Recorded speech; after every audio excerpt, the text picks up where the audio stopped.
உறவுகளே பார்த்தீங்களா, ஆப்பிள் மரத்தில் ஆப்பிள் எப்படி காய்ச்சி குலுங்கி போய் கிடக்கு. ஆப்பிள் தோட்டம் இல்லை, ஒரு வீட்டில் இருக்கிற ஆப்பிள் மரம் காய்ச்சி எவ்வளவு குலுங்கி போயிருக்கு.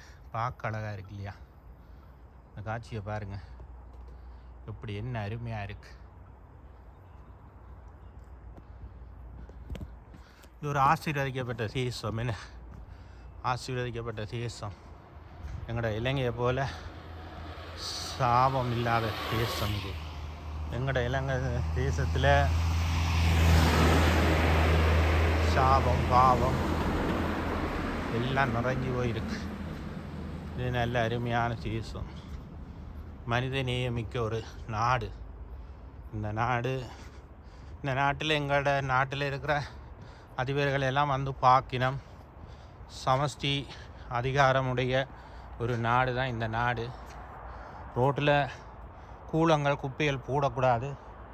எந்த குப்பைகள் இருந்தாலும் இந்த பொட்டியில் தூக்கி போட்டு போயிடணும். அப்படி இந்த நாட்டை நல்ல அழகாகவும் துப்புரவாகவும் வச்சுருக்காங்க. இந்த ரோட்டுகளை கூட கழுவி கொள்ளுவாங்க. அதுக்கண்டு ஒரு கால நேரம் இருக்குது. இது ஒரு சின்ன பஸ் ஸ்டாப். இதில் பஸ்ஸுகள் வந்தால் நிற்கும். அதுலேயும் கூலம் இருந்தால் போட்டுறணும். அதில் இருக்கிற வாங்கண்டு வச்சுருக்கு. பார்த்தீங்களா எப்படி அழகாக இருக்குது. மலைகள் எல்லாம் இவ்வளவு அருமையான காட்சி. உங்களுக்காக இதை காட்சிப்படுத்தி நீங்கள் பார்க்கும்படியாக வேலை எடுக்கிறேன்.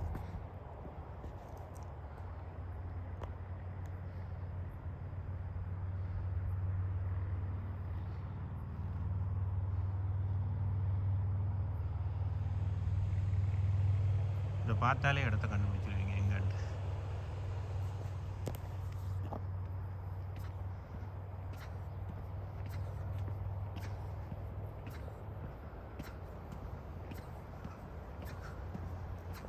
வீடுகளெல்லாம் இங்கே வந்து குளிர்காலங்களுக்கு ஏற்ற மாதிரி உள்ளுக்குள்ளே குளிர் வராதபடி காற்று புகாதபடி அதுக்கேற்ற மாதிரி வீடுகளை அமைச்சு தான் இந்த வீடுகளை கட்டுவினோம்.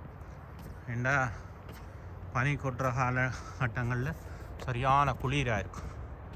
அப்போ அதுக்கேற்ற மாதிரி தான் இந்த வீடுகள் பிளான் பண்ணி கட்டுவாங்க. ட்ரெயின் போகிற சத்தம் கேட்குது. இதுக்கு மேலே அப்படியே மலைக்கு மேலே போகும். மலைக்கு மேலே நான் போகலை.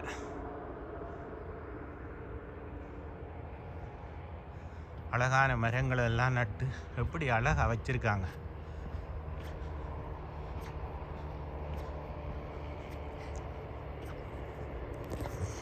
அழகான நாடு, அழகான தேசம் என்றால் வந்து பார்க்கலாம்.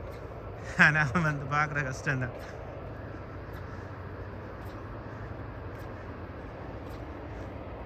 எல்லா வீடுகள்லையும் கண்டிப்பாக கார் வச்சிருப்பினோம். இங்கே கார் இல்லாமல் வாழ்க்கை ஓடுறது கஷ்டம். ஆனால் எல்லாம் கார் வச்சிருக்கணும்.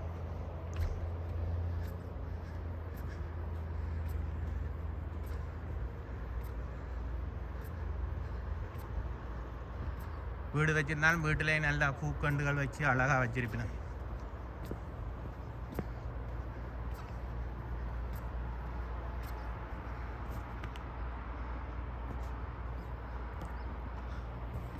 அருமை அருமை, அழகுமிக்க நாடு.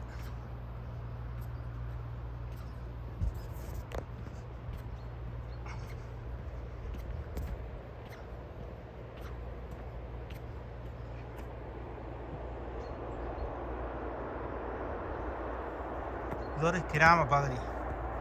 இந்த கிராமத்தில் தான் நான் வசித்து கொண்டிருக்கேன். இந்த கிராமத்தை இன்றைக்கு காட்சிப்படுத்தி உங்களுக்கு காண்பிக்கணுமன்றதுக்காண்டி இந்த கிராமத்தை எடுத்துக்கொண்டிருக்கிறேன். பார்த்தீங்களா, மலையடி ஓரங்களில் தான் வீடுகள். கீழே மலையடி ஓரங்கள் தான் வீடு. இந்த நல்ல தரவைகள், இந்த நல்ல நிலங்கள் எல்லாம் வறுமையாக இருக்குது. அது நான் புறம் என்னென்னு சொல்லி அடுத்த காணொலி காட்டுறேன். அதெல்லாம் வந்து வேறு தேவைகளுக்காக இந்த பின்னணி நோக்கங்களுக்காக வச்சுருக்காங்க. நல்ல நிலங்கள் எல்லாம் இங்கே மாடுகளுக்கு தான். மலையடி வாரங்களில் தான் வீடுகள் கட்டப்பட்டிருக்குது. என்னத்துக்கு சொல்லி சொன்னால் தேவை கருதி அவங்க எத்தனையோ ஆண்டுகளுக்கு முன்னுக்கே சிந்திச்சு யோசித்து தான் கட்டியிருக்காங்க. எங்கட நாடுகளை மாதிரி இல்லை, ஸ்ரீலங்கா இந்தியாவை போல் இல்லை. இந்த நல்ல நிலங்கள் எல்லாம் மாடுகளுக்கு மேய்ச்சல் தரவையாக, மாடுகளுக்கு சாப்பாடு வேணுமென்று புல் தரவைகளுக்காக இந்த நிலங்களை வச்சிருக்கணும். பார்த்தீங்களா எப்படி ஒரு அருமையான காட்சி. இது ஒரு கிராமம். நான் வசிக்கிற வாழ்கிற கிராமத்தில் இருந்தான் இவைகளை காட்சிப்படுத்தி கொண்டு இருக்கிறேன். பாருங்கள் எப்படி அழகாக இருக்குன்னு. அருமையானவர்களே, இன்றைய நாளில் நீங்கள் இதெல்லாம் பார்க்கணுமே.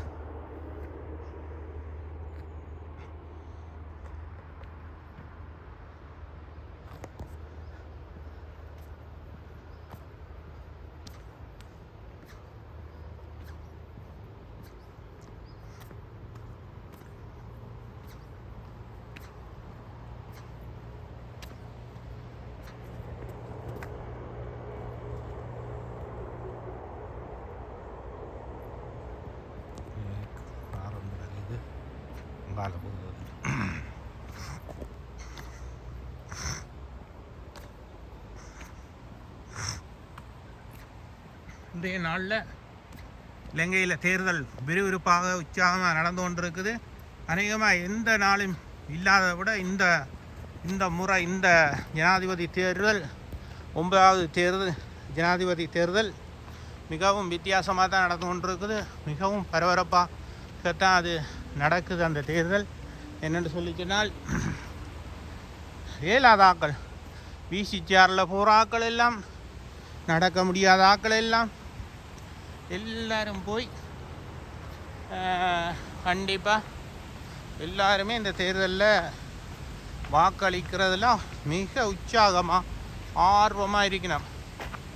என்னென்று சொல்லி சொன்னால், கடந்த காலங்களில் நாடு அடைஞ்ச பின்னடைவுகள் நிமித்தம் மக்கள் இந்த முறை சரியான தெளிவாக இருக்கணும். ஒரு நல்ல ஜனாதிபதியை தெரிந்து கொள்ள வேணும் என்று சொல்லி நாட்டில் தெரிவு செய்யப்படுறவர் ஒரு அருமையான ஆளாக இருக்கணும் என்று சொல்லி மக்கள் மிக ஆர்வம். ஒரு பாலம், ஒரு ஆறு போய்கொண்டு இருக்குது. மலைகளில் இருந்து வார தண்ணிகள் இதில் வடிஞ்சு ஓடிக்கொண்டிருக்கு. கஷ்டம் இடைச்சலாக இருக்கபடியால் கொஞ்சம் நான் சவுண்டாக கதைக்கிறேன். ஆறு, இது ஒரு பாலம். நான் இருந்து காண்பிக்கிறது ஒரு கிராம பகுதி தான். கிராமப்புறத்தில் இருந்தால் இதை காட்டுறேன்.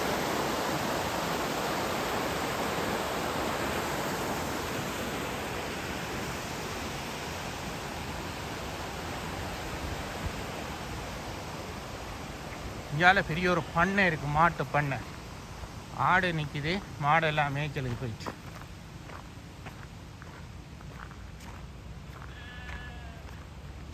செம்மறி ஆடுகள் வளர்க்கினோம்.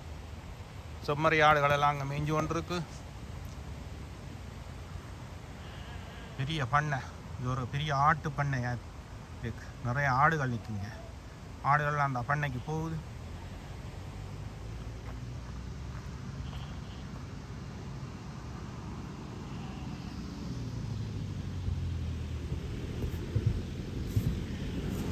ஒரு வாகனம் வளரு. இது புல்லுகள் வெட்டுறது. புல்லுகளை வெட்டி இதால் கூட்டி குவிச்சு விடுவிடும். மாட்டுக்கு தேவையான புல்லுகள் எல்லாம் இந்த நிலங்களில் வளர்ந்த பிறகு வெட்டி இதை கூட்டி குமிச்சு விடுவிடும். அதை அள்ளி கட்டுறதுக்கு அது இன்னொரு வேறு வாகனம் மூலம் அதை சுருட்டி கட்டுவினம். எப்படி இருக்கு இந்த அழகு தேசத்தை பார்த்தீங்களா? அதிலோடு பாருங்கள், அங்கே 2 பேர் பரிசூட்டில் பறந்து கொண்டு இருக்கு. நான் மேலே காட்டுறேன். அங்கே 2 பேர் பறந்து கொண்டு இருக்கணும். சின்னதாக சரியான உயரத்தில் பறக்கணும். ஓ, அங்கே ஒரு ஆள் பறக்கிறார், சிகப்பா.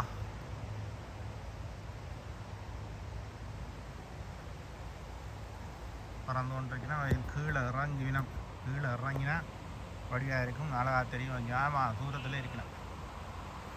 சரி, ஓகே. இதோட இந்த காணொலியை முடிச்சுக்கொண்டு மற்ற காணொலியில் மீதி விஷயங்களை காட்ட போகிறேன். இந்த ஆக்களையெல்லாம் சும்மா இருக்க மாட்டேன், அப்படி நடந்து போயிடும். பார்த்தீங்களா, ஆக்களையெல்லாம் நடந்து போயிடும், கை காட்டிட்டு போயிடும். அவையெல்லாம் வந்து நல்ல வெயில்கள் நல்ல இதான்னு சொன்னால் அப்படியே நடப்பினம். எங்கட சோம்பறியாக இருக்காமல் மலைகளுக்கு மேலெல்லாம் ஏறி நடப்பினம். ஓகே.